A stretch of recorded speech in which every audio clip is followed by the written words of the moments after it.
Hello friends, white board സ്റ്റോറിലേക്ക് സ്വാഗതം. ഇന്ന് നമ്മൾ പോകുന്നത് ഒരു വെബ് സീരീസിലേക്കാണ്. ഇപ്പോൾ റൺ ചെയ്തുകൊണ്ടിരിക്കുന്നതോ അല്ലെങ്കിൽ ഈ അടുത്ത് വന്നുമായിട്ടുള്ള വെബ് സീരീസ് അല്ല, ഒരു ഇച്ചിരി പഴയതാണ്, ഒരു 5 വർഷം പഴയതാണ്. 2014 മുതൽ 2019 വരെ വാർണർ ബ്രോസ് പ്രൊഡ്യൂസ് ചെയ്ത് ഫോക്സ് ടി വിയിൽ റൺ ചെയ്തുകൊണ്ടിരുന്ന ഗോതം എന്ന സീരീസിലേക്കാണ് നമ്മളൊന്ന് പോകുന്നത്. അപ്പോൾ പേര് കേൾക്കുമ്പോൾ തന്നെ ഒരുപക്ഷെ ഒരുപാട് പേർക്ക് മനസ്സിലായി കാണും ഏത് സ്റ്റോറി ലൈനാണ് ഇതിൻ്റെ അകത്ത് വരുന്നതെന്ന്. ഗോതം എന്ന് പറഞ്ഞാൽ ബാറ്റ്മാൻ്റെ സിറ്റിയാണ്. അപ്പോൾ സ്വാഭാവികരും ബാറ്റ്മാൻ്റെ സ്റ്റോറി ലൈനാണ് ഈ സീരീസിലുള്ളത്. ഈ സീരീസിൽ ബ്രൂസ് വെയ്ൻ അദ്ദേഹത്തിൻ്റെ അച്ഛനും അമ്മയും മരണപ്പെട്ടതിന് ശേഷം ഒരു ടീനേജ് ഏജിലുള്ള അല്ലെങ്കിൽ കുഞ്ഞായിട്ടുള്ള ബ്രൂസ് വെയ്ൻ എങ്ങനെ ബാറ്റ്മാനായി മാറുന്നു എന്നൊരു വൺ ലൈൻ സ്റ്റോറിയാണ് ഇതിൻ്റെ അകത്ത് പറയുന്നത്. ഈ ബാറ്റ്മാൻ്റെ കഥ പറയുമ്പോഴും ഇതിൻ്റെ മെയിൻ ആക്ടേഴ്സ് അല്ലെങ്കിൽ മെയിൻ ക്യാരക്ടേഴ്സ് കമ്മീഷണർ ഗോർഡനും ഹാർവി ബുള്ളോക്കുമാണ് ഇതിൻ്റെ അകത്ത് മെയിൻ ക്യാരക്ടേഴ്സ്. ബെൻ മെക്കൻസൺ എന്ന ആക്ടറാണ് പിന്നെ ഗോർഡൻ്റെ ക്യാരക്ടർ പ്ലേ ചെയ്യുന്നത്. ഡേവിഡ് മസൂസാണ് ബ്രൂസ് വെയ്നായിട്ട് വരുന്നത്. അതിനകത്ത് ഒട്ടനവധി വേറെ ആക്ടേഴ്സും ഒക്കെ ഉണ്ട്. ഈ ബാറ്റ്മാൻ്റെ ചെറുപ്പകാലത്തിൽ നിന്നും ബാറ്റ്മാൻ ആവുന്ന ഒരാൾ, ബ്രൂസ് വെയ്ൻ്റെ ചെറുപ്പകാലത്തിൽ നിന്നും ബാറ്റ്മാൻ ആവുന്ന ഒരാളുടെ കഥ പറയുമ്പോൾ അതിനോടൊപ്പം തന്നെ ബാറ്റ്മാൻ്റെ വില്ലന്മാർ, അതായത് സ്കെയർ ക്രോ, മിസ്റ്റർ ഫ്രീസ്, പിന്നെ ഫയർഫ്ലൈ, ഹാർലി ക്വിൻ, ജോക്കർ, ഇവരെല്ലാം എങ്ങനെയാണ്, അവരുടെയൊക്കെ ഒരു ക്യാരക്ടറിൻ്റെ ഒറിജിൻ എങ്ങനെയാണ്. പലപ്പോഴും ഈ സിനിമകളിൽ നമ്മൾ വരുമ്പോൾ ഈ ക്യാരക്ടറിനെ ഡയറക്റ്റായിട്ട് നമ്മുടെ ഫ്രണ്ട് പ്രസൻറ്റ് ചെയ്യുന്നത്. ഇപ്പോൾ ബെയിൻ ആണെങ്കിൽ ക്രിസ്റ്റഫർ നോളൻ നമ്മുടെ പ്രസൻറ്റ് ചെയ്യുമ്പോൾ ബെയിൻ അഗെയിൻസ്റ്റ് ബാറ്റ്മാൻ, ബെയിനിൻ്റെ ഒരു ഒറിജിനോട്ട് നമ്മൾ ഒത്തിരി ഡീറ്റെയിൽ ആയിട്ട് പുള്ളി പോയിട്ടില്ല. അത് ഒരു സിനിമാറ്റിക് എലമെൻറ്റ് മെയിൻറ്റെയിൻ ചെയ്തിരിക്കുന്നതാണ്. പക്ഷേ ഇതിലങ്ങനെയല്ല. ഇതിൽ ഓരോ ക്യാരക്ടറിൻ്റെയും ഡെപ്തിൽ കവർ ചെയ്തിട്ടുണ്ട്. അതും ക്യാരക്ടറിൻ്റെ ആർക്ക് ബിൽഡിങ് ഭയങ്കരമാണ്. നല്ല രസകരമായിട്ട് ഈ ക്യാരക്ടറിൻ്റെ ആർക്ക് ബിൽഡിങ് ചെയ്തിട്ടുണ്ട്. ചില മലയാള സിനിമകളിൽ, അടുത്ത് വന്ന മലയാള സിനിമകളിൽ 1-2 ഫ്രെയിമുകളൊക്കെ ഈ ഗോതത്തിൽ നിന്നും അല്ലെങ്കിൽ ക്യാരക്ടർ ബിൽഡിംഗ് ഒക്കെ ഗോതത്തിൽ നിന്നും എടുത്തിട്ടുണ്ട്. അത് നമുക്ക് മനസ്സിലാവും.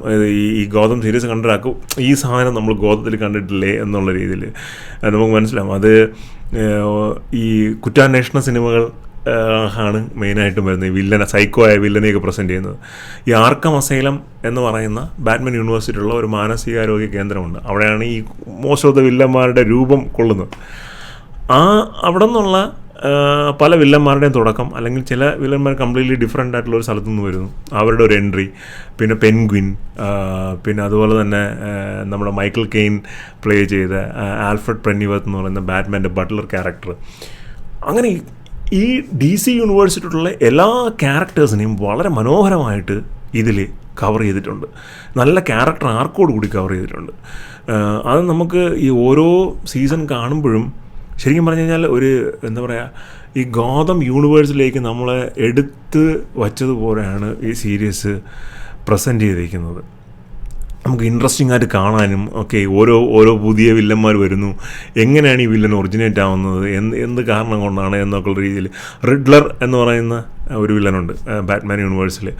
ഗംഭീരമായിട്ടുള്ളൊരു റോളാണ്, ഒരു ക്യാരക്ടറാണ് ഇതിൻ്റെ അകത്തുള്ളത്. എനിക്ക് എല്ലാ ആക്ടേഴ്സിൻ്റെയും പേര് കറക്റ്റായിട്ട് അറിയത്തില്ല, പക്ഷേ നല്ല രീതിയിലുള്ള പെർഫോമൻസ് എല്ലാ ആക്ടേഴ്സും അതിനകത്ത് കാണിച്ചിട്ടുണ്ട്. അത് ഒരുപാട് ബ്രിട്ടീഷ് ആക്ടേഴ്സൊക്കെ ഉണ്ട്, യൂറോപ്യൻ ആക്ടേഴ്സ്.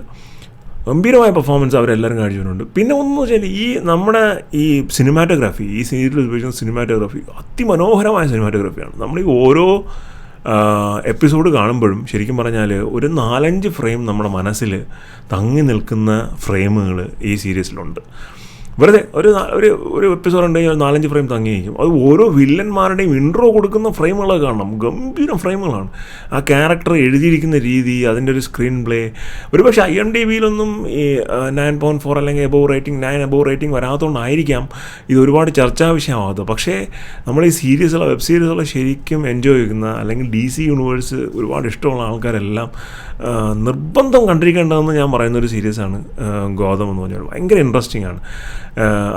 എനിക്ക് അതിനകത്ത് ഏറ്റവും ഞാൻ എഗൈൻ പറയാനുള്ള കാര്യം എന്ന് വെച്ചാൽ, പല ക്യാരക്ടേഴ്സിനെയും നമുക്ക് സിനിമയിൽ കണ്ട് ഒരു 2 മണിക്കൂർ ഗ്യാപ്പ് അല്ലാതെ ആ ക്യാരക്ടേഴ്സിൻ്റെ ഒരു ആർക്ക് നമുക്ക് ഒരിക്കലും കിട്ടാറില്ല. പക്ഷേ ഇതിൽ ആ ഫുൾ ആർക്ക് കിട്ടുന്നുണ്ട്. ഗോർഡൻ ക്യാരക്ടറിൻ്റെ ആർക്ക് കിട്ടുന്നുണ്ട്. പിന്നെ ഹാർവി ബുള്ളോക്കിൻ്റെ ഒരു ക്യാരക്ടർ ആർക്ക് കിട്ടുന്നുണ്ട്. അങ്ങനെ വളരെ ഗംഭീരമായിട്ടുള്ളൊരു സീരീസാണ്. അപ്പോൾ തീർച്ചയായിട്ടും നിങ്ങളത് കാണാൻ ശ്രമിക്കുക, ഒരിക്കലും മിസ് ചെയ്യരുത്. ഒരു ടോട്ടലി വെർത്തായിട്ടുള്ള ടൈം, നമ്മുടെ സമയം വെർത്തായിട്ടുള്ള ഒരു സീരീസാണ്. സിനിമയിൽ ഒരുപാട് ക്യാമറ വർക്ക് അല്ലെങ്കിൽ വീഡിയോ വർക്കൊക്കെ ചെയ്യണമെന്ന് ആഗ്രഹമുള്ളവർ തീർച്ചയായിട്ടും കണ്ടിരിക്കേണ്ട ഒരു സീരീസാണ്. കാരണം അതിന് മാത്രമുള്ള ക്യാമറ വർക്കും പരിപാടികളും എല്ലാം ഈ സീരീസിലുണ്ട്. അപ്പോൾ നിങ്ങൾ കണ്ടിട്ട് നിങ്ങളുടെ അഭിപ്രായം കമൻറ്റ് ചെയ്യുക. വീഡിയോസ് ഇഷ്ടപ്പെടുന്നുണ്ടെങ്കിൽ ലൈക്ക് ചെയ്യുക, ഷെയർ ചെയ്യുക, സബ്സ്ക്രൈബ് ചെയ്യുക.